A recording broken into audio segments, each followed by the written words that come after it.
আল্লাহর ফজল ও করমে ঘরখানা দুনিয়ার ঘর থাকবে না। পারবো না ইনশাআল্লাহ? পারবো। 3 নম্বর হইল খানায় দস্তারখানা।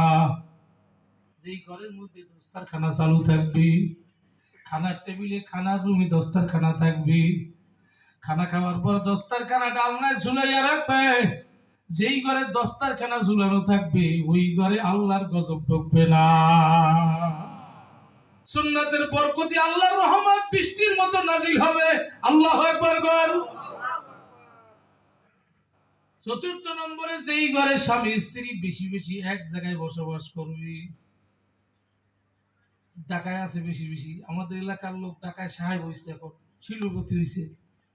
গেলে 2 গাড়িতে যায়, স্ত্রী এক গাড়িতে, উনি আর এক গাড়িতে। কিন্তু ব্যাপার কি ভাই জান, উনি আবার আমার গাড়িতে ওঠে না, তাহলে তার সমস্যা আছে। টাকা বেশি